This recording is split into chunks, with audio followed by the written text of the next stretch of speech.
আসসালামু আলাইকুম প্রিয় দর্শক, আগামীকাল শনিবার 10 জানুয়ারি নাগাদ দেশের অধিকাংশ এলাকায় তীব্র ঠান্ডা শৈত্যপ্রবাহ এবং বঙ্গোপসাগরে গভীর নিম্নচাপ নিয়ে সতর্কবার্তা জারি করলো আবহাওয়া অধিদপ্তর। প্রিয় দর্শক, পরবর্তী 72 ঘন্টা থেকে শুরু করে 7 দিনের মধ্যে রাজধানী ঢাকা বিভাগ থেকে শুরু করে দেশের উত্তরাঞ্চল, দক্ষিণাঞ্চল, ভারতের পশ্চিমবঙ্গ সহ উত্তরবঙ্গ, আসাম, ত্রিপুরা, মেঘালয়, মিজোরাম সহ সারা দেশের কোন কোন জেলার আবহাওয়া কিরকম থাকতে পারে, কোন কোন জেলায় শৈত্যপ্রবাহ প্রচণ্ড আকারে ঠান্ডা থাকতে পারে, সেটা বঙ্গোপসাগরে গভীর নিম্নচাপটি কতটা শক্তিশালী হবে, কোথায় আঘাত আনতে পারে এই নিম্নচাপের ফলে বাংলায় কোনো ধরনের বৃষ্টিপাতের সতর্কতা রয়েছে কিনা তার সম্পূর্ণ বিস্তারিত আকারে জানিয়ে দেব ভিডিওটির মাধ্যমে। জানতে হলে ভিডিওটি না টেনে শেষ পর্যন্ত দেখবেন। ভালো লাগলে লাইক করে চ্যানেলটি সাবস্ক্রাইব করে পাশের বেল বাটনে ক্লিক করে রাখবেন। আর ভিডিওটি কোন জেলা থেকে লাইভ দেখছেন কমেন্ট করে জানিয়ে দিবেন।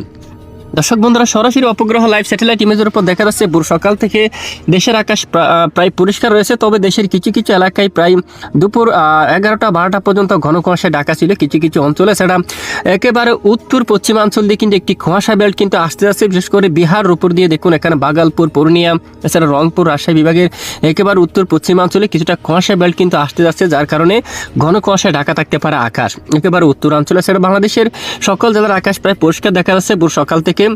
বিশেষ করে রাজধানী ঢাকা থেকে শুরু করে সকাল থেকে আকাশ পরিষ্কার।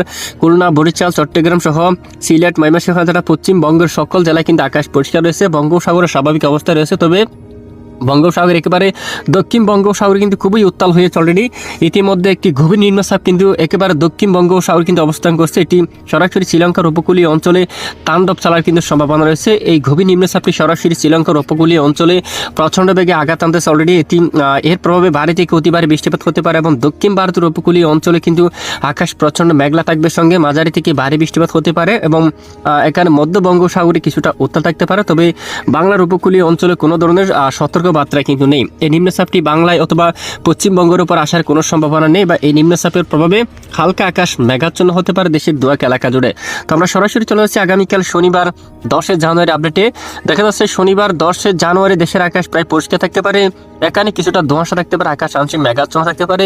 টেকনাফ সহ কক্সবাজার, রোকিয়া, চেনমাটিন, চকরিয়া, কুতুবদিয়া, চট্টগ্রাম, খাগড়াছড়ি, রাঙ্গামাটি সহ এছাড়া এদিকে সেনবাগ, কুমিল্লা, আমরাপুর, আগরতলা, আমবাসা, লাখাই, মৌলভীবাজার সহ সিলেট বিভাগের কিছু কিছু এলাকায় হালকা পরিমাণ আকাশ কিছুটা মেঘাচ্ছন্ন হয়ে যাওয়ার সম্ভাবনা থাকবে। এছাড়া দেশের অন্যান্য জেলায় আকাশ পরিষ্কার থাকবে। খুলনা, বরিশাল আকাশ প্রায় পরিষ্কার থাকতে পারে। শাইলকুপা, পাবনা, নাগারপুর, এদিকে দেখুন সিরাজগঞ্জ, তারপর এখানে রাজশাহী, চাঁপাইনবাবগঞ্জ, এখানে বগুড়া, গোড়ারগাঁ, রাজীবপুর, গাইবান্ধা, রংপুর এখানে হালকা কুয়াশা থাকতে পারে এবং আকাশ প্রায় পরিষ্কার থাকার সম্ভাবনা রয়েছে। এরপরে রবিবার 11 জানুয়ারি নাগাদ দেশের উপর কিছুটা মেঘমালা প্রবেশ করতে পারে নিম্নচাপের প্রভাবে।